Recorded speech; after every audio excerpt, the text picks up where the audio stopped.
We like to call it the Supernatural Hour. And now, our hosts.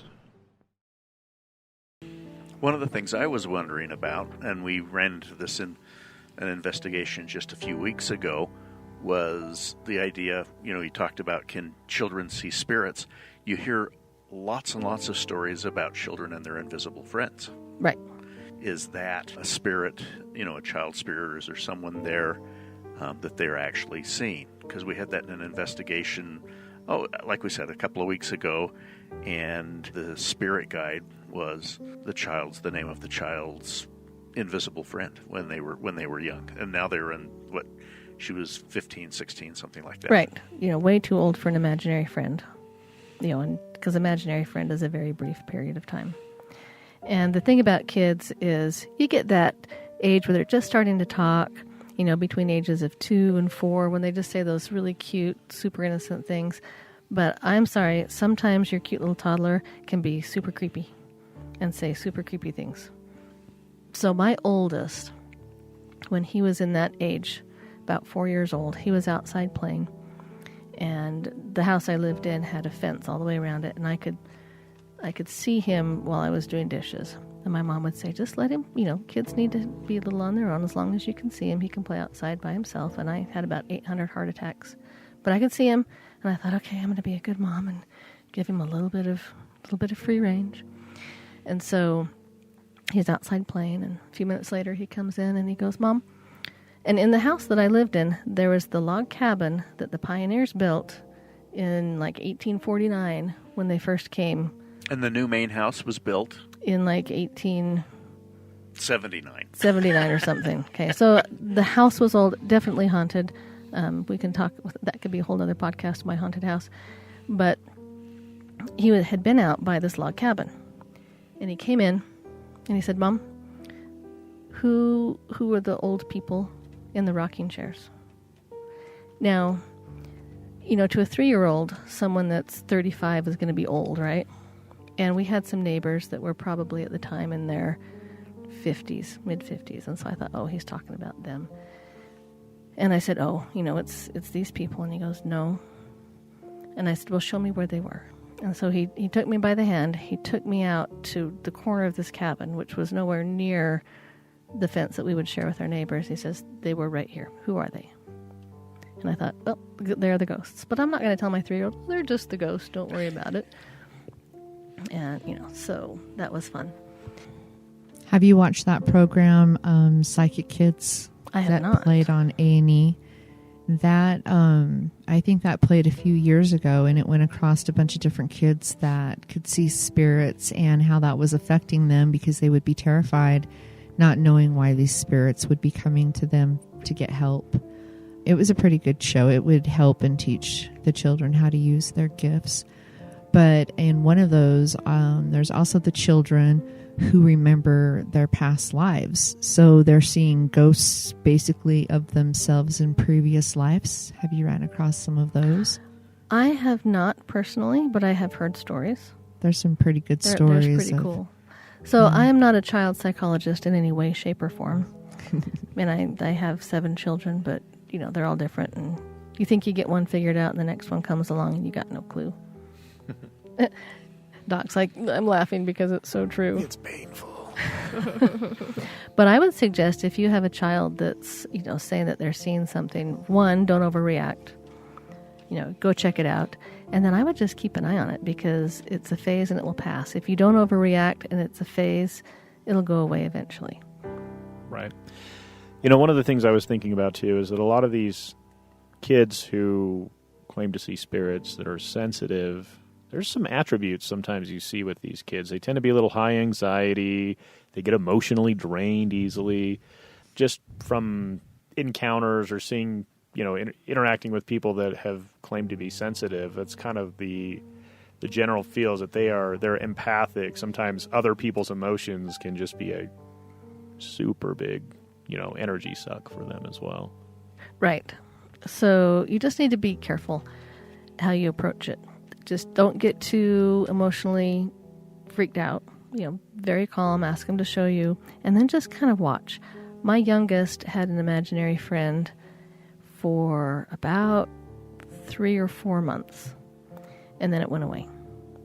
Now, whether it was real or not, I'm not sure. We did have a medium kind of check it out. She said it was just an imaginary friend, and so we just kind of let it go, and it went away. We had the child draw a picture of what this imaginary friend looked like, and it looked like one of those plague doctors with the big long beak, and it was a little creepy. That is creepy.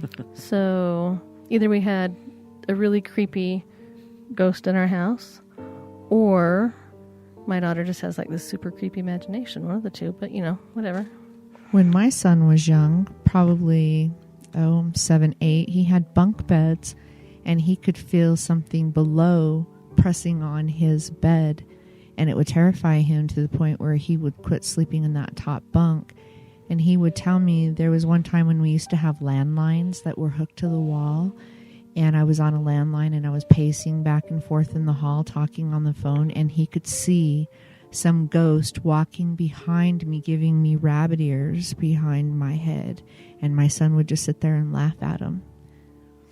So right. And then there was a child psychologist I read a few things about, and his take, I didn't give it a whole lot of credence, because his was, it's never paranormal, it's always some psychological thing. And I was like, okay, it's not always paranormal either, right, but there are times when it can be. But he did say, unless there's real distress, do not worry. So, if a child is really to the point of, I'm not going to sleep in that room, or, hysterical, just give it some time, be calm about it. It'll probably go away. But if they won't sleep in the bed, they won't sleep in their room by themselves, they're crying, they're terrified, then might be time to get some sage and then give us a call and we'll come check it out. Right.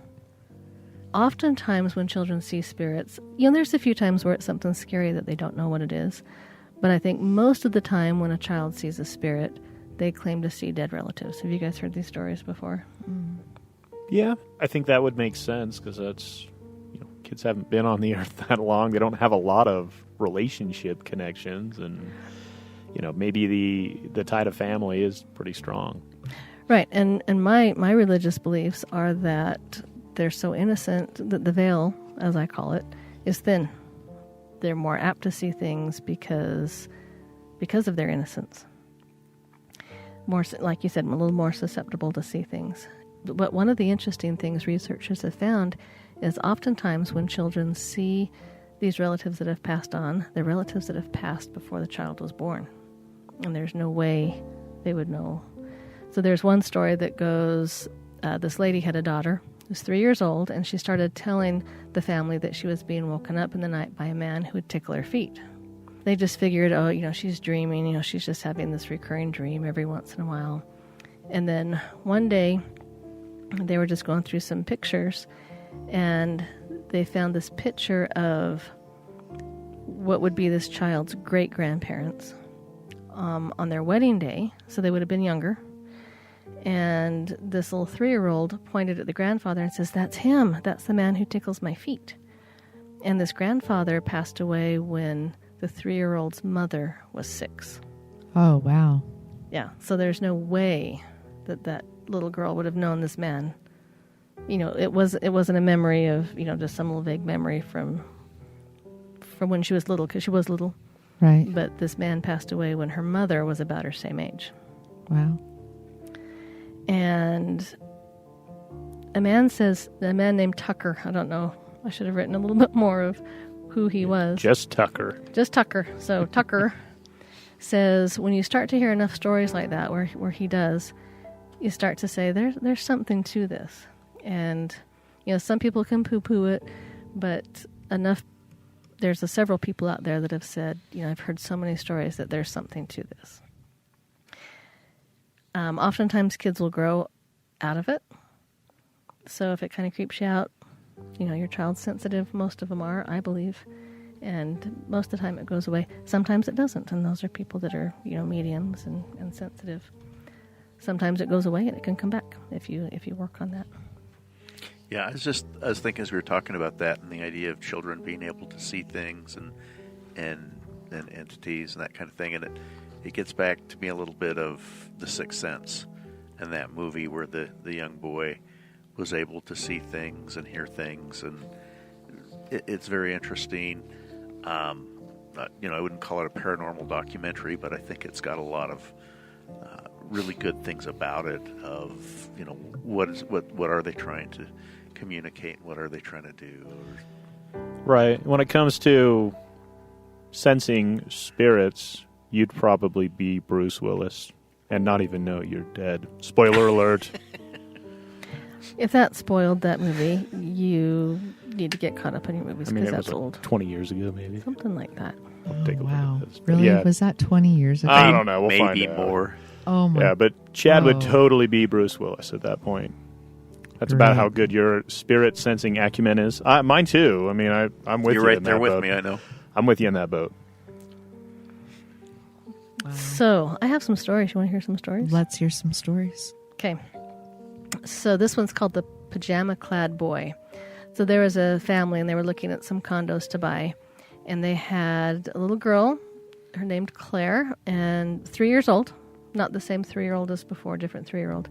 And they took her with them because they kind of wanted to see if their daughter would be comfortable with the house that they were buying as well. And, because they figure it's going to be her home too, so let's make sure she digs it. So, they did a walkthrough of this home, and they ended up buying it. It was a Chicago brick 3-flat. It was built in 1911. And they all walked into the house. Everyone's just seemed to be very comfortable in there. They thought this is going to be awesome. So one evening, the mom asked Claire if she thought the house was a good home for her. And the little girl said yes. And the little boy that lives here is really nice too. Oh. And the mom did what she should. She was like, whoa, but she kept calm. She didn't make a big deal about it. And she said, what do you mean? And she says, there's a little boy in his pajamas that's in the dining room. And the little girl said that he would wave at her. And he was about her same age, and he was the only one there. And she said, the mom said that the little girl knew his name, but the mom couldn't remember what his name is, and that he was afraid of water. Wow. So, Did they move into the house? yeah. Okay. That was after Sorry. they'd bought the house, Yeah, right? that was after. Yeah, they've been living there. Oh, okay. You've been listening to the Supernatural Hour at AdvancedParanormal.com. The Supernatural Hour is part of the Radio Ronin Network, found at RadioRonin.com. Copyright 2021 by Advanced Paranormal Services.